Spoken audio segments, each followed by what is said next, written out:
जी युवा पिढी आहे ती ह्या अंमली पदार्थ आणि नशेच्या पदार्थाखाली बर्बाद होत आहे आणि ह्यासाठी आगरी सेनेने एक पाऊल उचललं आहे की जे नायजेरियन नागरिक इथे अवैधरित्या राहतात आणि अंमली पदार्थांची तस्करी करतात त्यासाठी आगरी सेना आणि पोलीस प्रशासनाच्या मदतीने यांच्यावर लगाम घालण्याचा प्रयत्न करेल। आप देखने जाओगे तो उनका कोई पर्सनल व्यवसाय नहीं है, वो हमारी तरह कोई दुकान धंधा ये सब नहीं करते। वो लोग का एक ही व्यवसाय है जो ये सब नशा बाहर की कंट्री से लाना और यहाँ पे आके डिस्ट्रीब्यूट करना। जे ड्रग्स याच्यामध्ये जे नायजेरियन अडकलेले आहेत किंवा बांगलादेशी लोक आहेत, जे लोक ड्रग्स मध्ये सगळेच बांगलादेशी आणि नायजेरियन वाईट नसतात, पण जे लोक इकडे धंदा फक्त ड्रग्स करून इकडच्या जनरेशनला खराब करण्याचं ज्यांनी पाऊल नशेडी लोकांना आपण इकडून पळवण्यासाठी एकत्र येऊ सर्व पक्षीय सर्व धर्मीय सर्व लोकांना माझं निवेदन आहे। टॉप 10 महाराष्ट्र न्यूज चॅनल मधून मी दीपक कोटेकर आणि यावेळेला मी उपस्थित आहे आगरी सेनेच्या कार्यालयामध्ये। आपण जर पाहिलं तर दिवसांदिवस वसई विरार शहराची लोकसंख्या वाढते, त्याचबरोबर कुठे ना कुठेतरी अंमली पदार्थ विकणारी लोक देखील वाढत आहेत। ही टोळी प्रचंड प्रमाणामध्ये नालासोपारामध्ये आपल्याला पाहायला मिळते।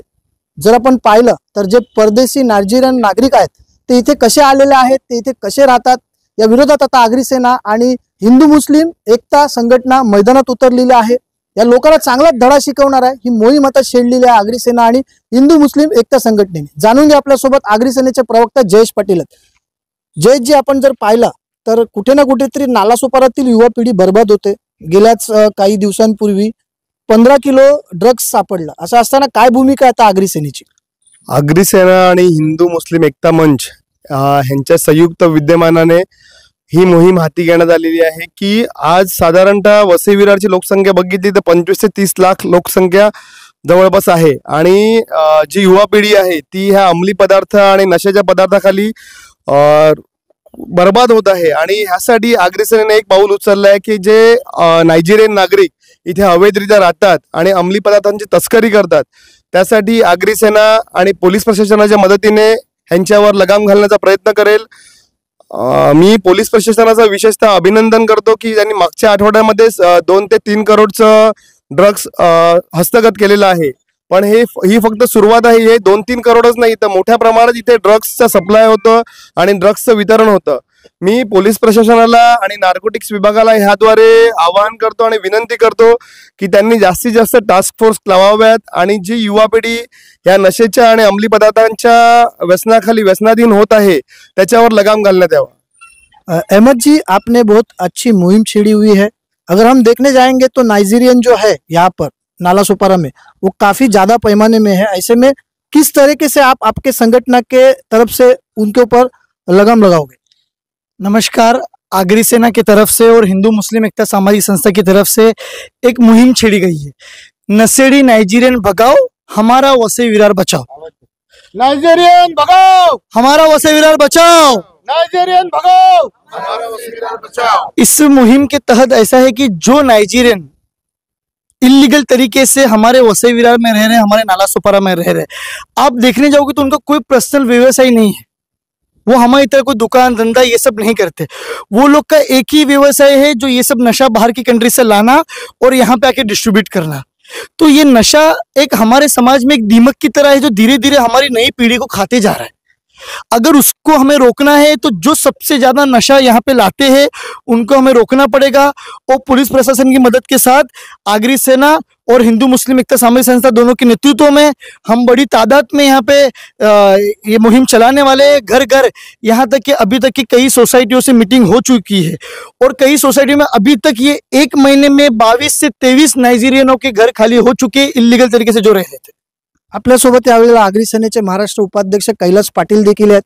काका, ज्या प्रकारे ज्या पद्धतीने हे ड्रग्स येते कुठेतरी संशयाची जी सोय आहे ती प्रशासनाकडे पण वळते, असं असताना आगरी सेनेच्या वतीने काय तुम्ही जनजागृती करणार आहात येणाऱ्या काळात? कारण ज्या ठिकाणी हे नायजेरियन राहतात त्या ठिकाणचे जे स्थानिक आहेत त्यांना देखील त्या गोष्टींना सामोरे जावं लागतं। नमस्कार, चांगला विषय आहे।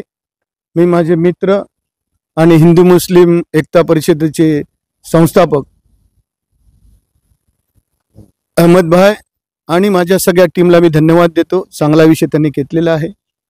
ह्याच्यात विषय आहे ड्रग्स येतो एका ठिकाणून, मग तो कसा येतो, कुठून येतो, कशा प्रकारे ड्रग्स येऊन त्याचं डिस्ट्रीब्युशन कोण करतं। डिस्ट्रीब्युशन करणारे नायजेरियन आहेत. पेडलर कोण आहेत ते त्यांना पकडलं पाहिजेत. पेडलर लोकल आहेत का बाहेरचे आहेत? माझ्यामध्ये लोकल पेडलर आहेत, त्यांच्यावर आपला अंकुश पाहिजे. त्याच्यानंतर चांगल्या प्रकारे पोलीस प्रशासन काम करते. मी सगळ्याच पोलीस प्रशासनाचे धन्यवाद देतो की गेल्या 15 दिवसामध्ये त्यांनी कमीत कमी 5 करोडचं, ते पण माझ्या माहितीप्रमाणे प्युअर म्हणतात त्याला, मला माहिती नाही त्याच्यात काय विषय असतो, ते ड्रग्स पकडलेलं आहे. आणि त्यासाठी जे पण लागेल ग्राउंड पोलीस प्रशासनाला माझं DCP मॅडम आणि DCP भजबळे साहेब आणि चौगुले मॅडमशी डिस्कशन झालं. कन्सर्न पोलीस स्टेशनच्या आम्ही सिनियरशी बोललेलो आहे. आणि गुरुवार नंतर आमची एक जॉईंटली मीटिंग होईल पोलीस प्रशासनाबरोबर आणि पोलीस प्रशासनाच्या डायरेक्शनने आम्ही ह्याच्यावर अंकुश आणण्याचा, ही जवळजवळ 10 ते 15 दिवस आम्ही मोहीम चालू करू. मग कॅम्पेनिंग, बॅनर लावणं, मीडिया, लोकांना जाऊन तिकडे पर्सनली भेटणं, जे नालासोपाऱ्यातली एफेक्टेड एरिया आहे, प्रगतीनगर असेल किंवा तुळींज, अहमदनगर तो एरिया असेल, तिकडे स्पेसिफिक जाऊन लोकांना, ज्या लोकांनी त्यांना घरं दिलेली आहेत, कारण तिकडे विषय असा आहे, जर 5,000 रुपये भाडं असेल ते लोक 20,000 रुपये भाडं देतात. आणि दुकान असेल, दुकानाचं भाडं 10,000 असेल तर ते तिकडे 25,000 देतात. प्रचंड पैसे हा मार्गाने कमवतात आणि इकडचं एक जनरेशन बर्बाद करण्याचं काम हे नायजेरियन लोकांनी केलं आहे. सगळेच नायजेरियन मी म्हणत नाही, जे ड्रग्स याच्यामध्ये जे नायजेरियन अडकलेले आहेत किंवा बंगाली लोक पण आहेत, ज्या माझ्या बांगलादेशी लोक आहेत, जे लोक ड्रग्समध्ये आहेत, सगळेच बांगलादेशी आणि नायजेरियन वाईट नसतात. पण जे लोक इकडे धंदा फक्त ड्रग्स करून इकडच्या जनरेशनला खराब करण्याचं ज्यांनी पाऊल उचलले, त्यांच्या विरुद्ध ताकदीने समाजाच्या उज्ज्वल भविष्यासाठी, विरार वसई नालासोपाराच्या उज्ज्वल भविष्यासाठी आगरी सेना आणि हिंदू मुस्लिम एकता परिषद चांगल्या प्रकारे काम करेल आणि ह्यांच्यावर अंकुश आणण्याचा 100% प्रयत्न आमच्याकडून होईल, एवढंच मी सांगू शकतो. माझ्या नालासोपारा, वसई आणि विरार मधील यंग जनरेशनला आणि एज्युकेटेड लोकांना आणि सगळ्याच लोकांना म्हणणं, हात जोडून आपण कॅन्डल मार्च काढू, आपण आंदोलन करू, काय करायचं ते करू, पण नशेडी लोकांना आपण इकडून पळवण्यासाठी एकत्र येऊन सर्व पक्षीय, सर्व धर्मीय, सर्व लोकांना माझं निवेदन आहे, याच्यासाठी एकत्र उतरा. समाजाच्या उज्ज्वल भविष्यासाठी आपण एकत्र काम करू. आपण एकंदरीत जर पाहिलं तर नालासोपारामध्ये हे जे ड्रग्स तस्करी आहेत हे फिरतात. असं असताना कुठे ना कुठेतरी नालासोपारा शहर असुरक्षित आहे. असं असताना आगरी सेनेने उचललेला पाऊल येणाऱ्या काळामध्ये आगरी सेना याच्यामध्ये काय भूमिका घेईल हे पाहण्यासारखं ठरेल. नायजेरियन भगाव ही मोहीम आगरी सेना आता छेडणार आहे. आपल्याला या सर्व विषयी काय वाटतं, कमेंटच्या माध्यमातून आपली प्रतिक्रिया आम्हाला नक्कीच कळवा. Top 10 Maharashtra news, Vasai Virar.